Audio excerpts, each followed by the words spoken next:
نحمده ونصلي على رسوله الكريم أما بعد. قال الله تبارك وتعالى في القرآن المجيد: أعوذ بالله من الشيطان الرجيم بسم الله الرحمن الرحيم. لتبلغن في أموالكم وأنفسكم ولتسمعن من الذين أوتوا الكتاب من قبلكم ومن الذين أشركوا أذى كثيرا وإن تصبروا وتتقوا فإن ذلك من عزم الأمور. صدق الله العظيم. بزرگوں اور پیارے بھائیوں، اللہ رب العزت کا بڑا کرم اور بڑا احسان ہے کہ اللہ تعالیٰ نے ہم سب کو ایمان کی دولت سے نوازا ہے. یہ محض اور محض اللہ تعالیٰ کا فضل ہے کہ ہم مومن ہیں، مسلمان ہیں. ورنہ نبی کریم صلی اللہ علیہ وسلم کو جب مکہ المکرمہ میں مشرکین کی طرف سے ستایا جا رہا تھا اور مسلمانوں کو پریشان کیا جا رہا تھا، اس وقت چچا ابو طالب نے اپنی پوری زندگی حضور صلی اللہ علیہ وسلم کی حمایت، آپ کا فیور کیا، سپورٹ کیا. بلکہ قریش آئے تھے اور کہا تھا کہ آپ اپنے بھتیجے کو روک دو ورنہ ایک فائنل جنگ کے لیے تیار ہو. وہاں بھی چچا ابو طالب نے حضور صلی اللہ علیہ وسلم کا سپورٹ کیا تھا، لیکن ان کی قسمت میں اللہ رب العزت کی طرف سے ایمان نہیں تھا. دوسری طرف حضرت موسیٰ علیہ السلام کے مقابلے میں جادوگر آئے. فرعون لے کر آیا تھا جادوگروں. ان کا ایک ہی مقصد تھا، دنیا کمانا. قرآن نے اس کو نقل کیا ہے کہ جب جادوگر آئے تو انہوں نے فرعون سے پوچھا تھا: أَإِنَّ لَنَا أَجْرًا إِن كُنَّا نَحْنُ الْغَالِبِينَ، اگر ہم جیت جائیں موسیٰ علیہ السلام کے سامنے تو ہمیں کچھ ملے گا؟ وہ تو دنیا حاصل کرنے کے لیے آئے تھے اور ان کے سامنے انعام بھی بہت بڑا تھا. قال نعم وَإِنَّكُمْ لَمِنَ الْمُقَرَّبِينَ، عادیون ہے، تم ہمارے خاص آدمی بن جاؤ، دربار میں تم کو جگہ مل جائے گی. پیسے اور جواہرات وہ تو ملیں گے ہی ملیں گے، لیکن دربار بن جاؤ، اتنا بڑا انعام. لیکن ان لوگوں کو اللہ تعالیٰ نے ایمان کی دولت دے دی. ان کا مقصد تھا صرف دنیا کمانا، لیکن اللہ تعالیٰ نے ان کو دین کی دولت دی. کہ اللہ رب العزت کی قدرت ہے، جسے چاہے ایمان دے، جسے چاہے محروم کرے. ایمان کا فائدہ دنیا میں بھی ہے، آخرت میں بھی ہے. اس کا بدلہ دنیا میں بھی ملتا ہے، آخرت میں بھی ملتا ہے. ہم نے حضرت یوسف علیہ السلام کا قصہ کئی مرتبہ سنا ہے کہ آپ کے اوپر تہمت لگائی گئی تھی وزیر کی بیوی زلیخا کی طرف سے، حالانکہ سراسر جھوٹی تہمت تھی. اس وقت گواہی کس نے دی تھی؟ ایک دودھ پیتے چھوٹے بچے نے گواہی دی تھی کہ یوسف بے قصور ہے. پھر ذوالفقار نقشبندی رحمت برکاتہ نے لکھا ہے کہ جب وہ چھوٹا بچہ جس نے بچپنے میں گواہی دی تھی وہ بڑا ہوا اور اس وقت وہ 61 سال کا دور آیا، اور اس وقت یوسف علیہ السلام وہاں کے حاکم تھے، لوگوں کو اناج اور غلہ تقسیم کرتے تھے. وہ بچہ بھی اپنے رشتہ داروں کے ساتھ، اب وہ بھی بڑا ہو گیا، کیونکہ اس کے بعد تو یوسف علیہ السلام 9 سال تک تو قید خانے میں رہے. وہ بچہ بھی رشتہ داروں کے ساتھ آیا اور اس نے یوسف علیہ السلام کو یاد دلایا کہ میں وہ بچہ ہوں جس نے دودھ پی کے تمہاری گواہی دی تھی کہ آپ بے قصور ہیں. یوسف علیہ السلام بہت خوش ہوئے اور معمول سے زیادہ اس کو دیا، تھوڑا اپنی طرف سے کہ میری پاک دامنی کی گواہی دی تھی، خوش ہو گئے، زیادہ دیا. اللہ رب العزت نے حضرت یوسف علیہ السلام کو فرمایا کہ یوسف، جیسے تم نے اپنی پاک دامنی کی گواہی دینے والے کو زیادہ دیا، اس سے کہیں گنا زیادہ میں اپنے رب ہونے کی گواہی دینے والوں کو دیتا ہوں، دنیا میں بھی آخرت میں. تم انسان ہو کر یہ احسان کر سکتے ہو، میں تو سب کا رب ہوں، اور اللہ کتنا دے گا آدمی اندازہ نہیں لگا سکتا۔ تو ایمان کی دولت پر اللہ کا شکر ادا کرنا۔ میں نے آپ کے سامنے سورہ آل عمران کی ایک آیت پڑھی۔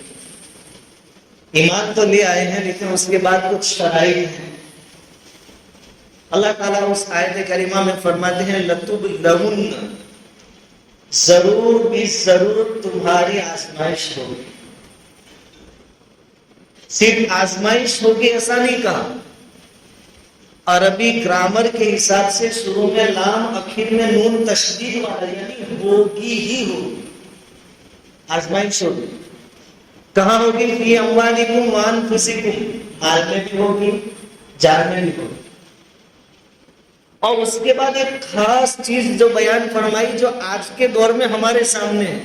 ایسا محسوس ہوتا ہے گویا قرآن نے آج کے دور کو سامنے رکھ کر ہمیں کہا تھا وَلَتَسْمَعُنَّ مِنَ الَّذِينَ أُوتُوا الْكِتَابَ مِن قَبْلِكُمْ وَمِنَ الَّذِينَ أَشْرَكُوا أَذًى كَثِيرًا۔ اور جان مال کی آزمائش اپنی جگہ، زبان سے بھی تمہیں تنگ کیا جائے گا، پریشان کیا جائے گا، اور اہل کتاب کی زبانوں سے، یعنی یہود اور عیسائی کی زبانوں سے اور مشرکین کی زبانوں سے تم بہت زیادہ تکلیف دینے والی باتیں سنو گے۔ سننی پڑے گی اور ہم سن رہے ہیں۔ بڑے بڑے نیتا کہہ رہے ہیں کہ اسرائیل برابر چن چن کر مار رہا ہے، ہمیں سننا پڑتا ہے کہ قرآن یہ کہا کہ ایسا سننا پڑے گا۔ وَلَا تَسْمَعُنَّ، یہاں بھی تاکید کہ سننا ہی پڑے گا۔ کڑوی کسری باتیں ان کی طرف سے آئے گی اور آئے گی، سننا پڑے گا۔ عجیب و غریب چیزیں سوشل نیٹ ورک پر ہم سنتے ہیں، فیس بک ٹویٹر پر، کہ بھائی مچھروں کا سفر ہو رہا ہے، حالانکہ معصوم بے قصور چھوٹے بچے مارے جا رہے، سننا پڑے گا۔ لیکن قرآن نے آگے کیا کرنا وہ بھی بتایا، یہ سب ہوگا۔ وَإِن تَصْبِرُوا، اگر تم صبر کے ساتھ ایمان پر جمے رہے، وَتَتَّقُوا، اور اللہ سے اپنی زندگیوں میں ڈرتے رہے، فَإِنَّ ذَلِكَ مِنْ عَزْمِ الْأُمُورِ، یہ جگر کلیجی کی بات ہوگی، یہ بڑی ہمت کا کام ہوگا۔ تم اس وقت صبر کرنا، سنتے رہنا، اللہ سے اپنا تعلق مضبوط رکھنا، اپنی زندگیوں میں تقویٰ لانا۔ اب تقویٰ کا ایک موٹا سا مفہوم کیا ہوتا ہے کہ اللہ سے ڈرنا، اللہ کے علاوہ کسی اور سے نہ ڈرنا، یہ تقویٰ۔ تو آج کے دور میں ہمیں صرف اللہ سے ڈرنا ہے، اللہ کے علاوہ کسی سے نہ ڈرنا۔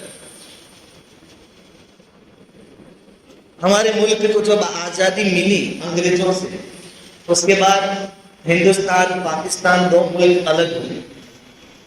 یہ جو تقسیم ہوئی اس وقت لاکھوں لوگوں کو مارا گیا۔ کتابوں میں لکھا ہے، ہم تو کہاں تھے اس وقت، لیکن ہم پڑھتے ہیں اور سنتے ہیں کہ یہاں سے ٹرینیں بھر بھر کر لاشوں کو لے جاتی تھی پاکستان، اور وہاں سے بھر بھر کر یہاں آتی تھی۔ اور اس وقت حالات ایسے تھے کہ اتر بھارت جس کو کہتے ہیں، دہلی، یو پی، پنجاب، ادھر کسی مسلمان کی ہمت نہیں ہوتی تھی کہ بعض علاقوں میں جاوے۔ حتیٰ کہ ریلوے جو چلتی تھی اس زمانے میں، اس میں بھی پوری ریل گاڑی میں 2 ڈبے مسلمانوں کے لیے ہوتے تھے، 2 یا 3، اور وہ بھی پوری سیکیورٹی کے ساتھ۔ سپاہی ہوتے تھے ہتھیاروں کے ساتھ مسلمانوں کی حفاظت کے لیے۔ کسی مسلمان کی اتنی ہمت نہیں ہوتی تھی کہ دوسرے کسی ڈبے میں جاوے۔ ایسے زمانے میں آج کے دور کے ولی کامل مولانا سجاد نعمانی صاحب دامت برکاتہم، اللہ تعالیٰ ان کے عمر لمبی کرے، ان کے والد صاحب تھے مولانا منظور نعمانی صاحب رحمت اللہ علیہ۔ ایسے جو بزرگ تھے ان کو بڑا افسوس ہوتا تھا کہ دیش کی آزادی میں برابر بلکہ زیادہ قربانی ہماری لگی، اور آج ہمارے لیے مسئلہ ہے کہ ہم بغیر پولیس والوں کی ٹرین میں سفر نہیں کر سکتے اور دوسرے لوگ آزادی سے گھوم سکتے ہیں۔ وہ افسوس کر رہے تھے۔ انہوں نے اس زمانے میں یہ سوچا کہ ایسا ڈر کر کب تک رہیں گے۔ تو حضرت کی سوانح میں لکھا ہے، ان کی کارگزاری میں لکھا ہے کہ انہوں نے ایسے خطرناک ماحول میں لکھنؤ سے سہارنپور اور سہارنپور سے دیوبند کا سفر کرنا طے کیا کہ مجھے یہاں سے جانا ہے۔ ان کو سب معلوم تھا کہ مسلمان ہر کسی ڈبے میں سفر نہیں کر سکتے، ان کے لیے جو الگ سے 2 ڈبے ہیں اسی میں سفر کرنا. یہ گئے مسلمانوں والے ڈبے میں چل گئے اور مسلمانوں کے آپس کی باتیں سن رہے تھے. سب ڈرے ہوئے تھے، سب میں خوف تھا، حالات کے بارے میں سب باتیں کر رہے تھے. حضرت افسوس کر رہے تھے کہ اس آزادی کے لیے ہم نے اتنا خون بہایا، اتنی قربانی، کہ پھر در در کے ہمیں جینا نصیب ہوگا اس میں. حضرت نے اپنے من میں، اپنے جی میں ارادہ کیا کہ مسلمانوں کا خوف دور ہونا چاہیے. آئندہ جو اسٹیشن آئے گا وہاں نیچے اتر کر نماز پڑھوں گا پلیٹ فارم پر.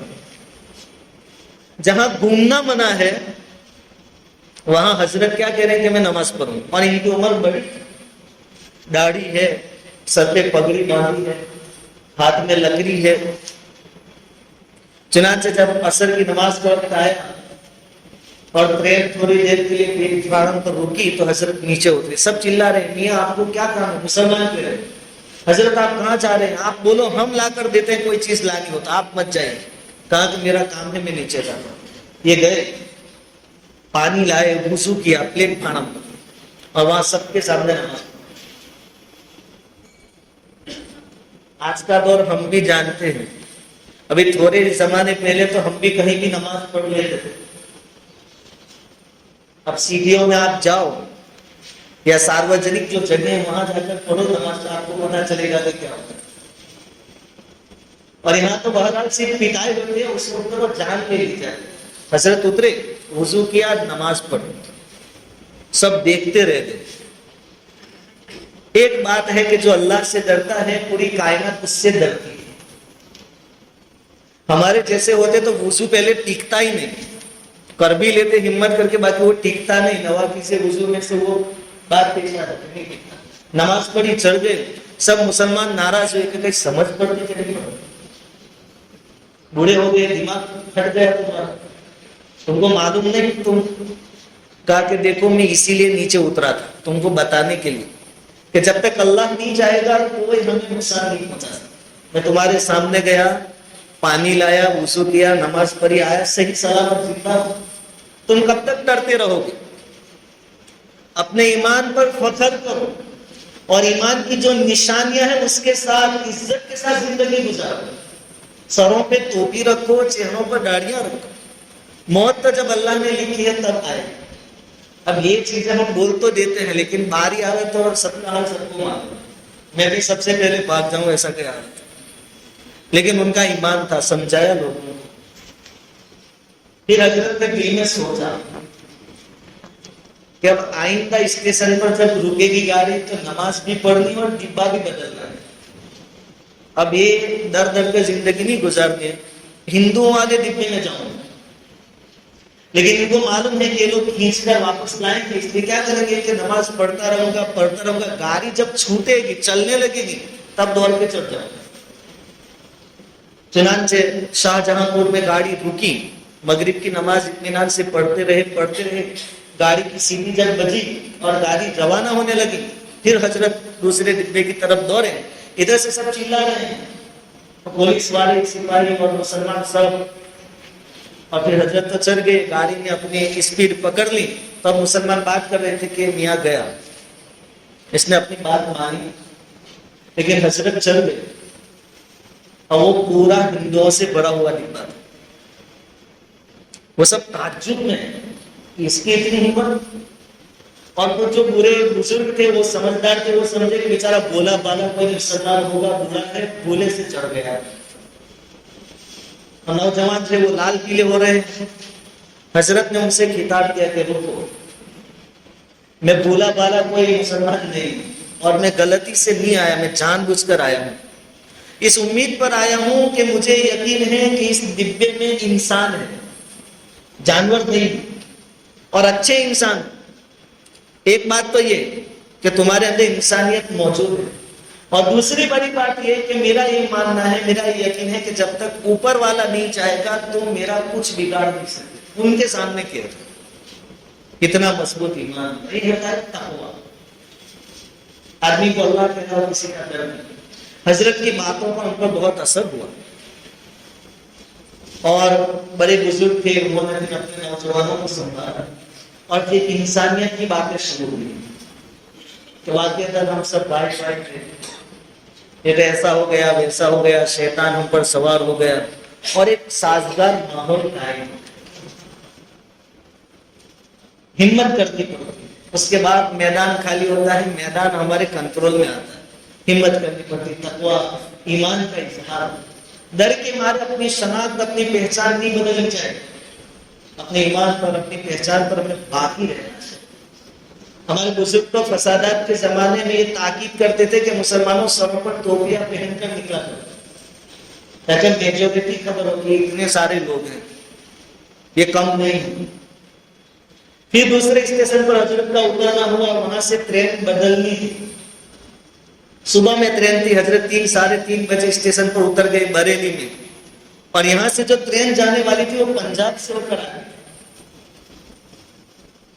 اور اس وقت مشہور یہ تھا کہ مسلمانوں سے زیادہ جو نفرت کسی کی تھی وہ سکھ لوگوں کی۔ پنجاب کے علاقے سے ٹرین آئی، حضرت نے یہاں بھی کیا، ویٹنگ روم میں بیٹھے رہے، جب گاڑی چلنے لگی تو دوڑ کر گیروں کے ڈبے میں چڑھ گئے۔ حضرت کی سوانح میں لکھا ہے کہ 2-3 آدمی تو آپ کی طرف دوڑے آپ کو مارنے کے لیے۔ حضرت نے خود بتایا ہے کہ مجھے لگا کہ اب اپنی موت کا وقت آ گیا، لیکن ایسے ماحول میں اللہ تعالیٰ نے 2 سکھ بھائیوں کو ہٹایا، انہوں نے کہا کہ بزرگ کو کوئی بھی ہاتھ مت لگائے، اور اپنے بازو میں حضرت کو بٹھا دیا۔ پھر حضرت نے وہاں سب کو سمجھایا کہ انسان بنیے، جس کو جو مذہب اختیار کرنا ہے کریے، تمہارے ساتھ جو ظلم ہوا وہ ہم نے نہیں کیا، وہ ملک والوں نے کیا، اب ان کا بدلہ اور ان کا غصہ تم ہمارے اوپر نہیں اتار سکتے۔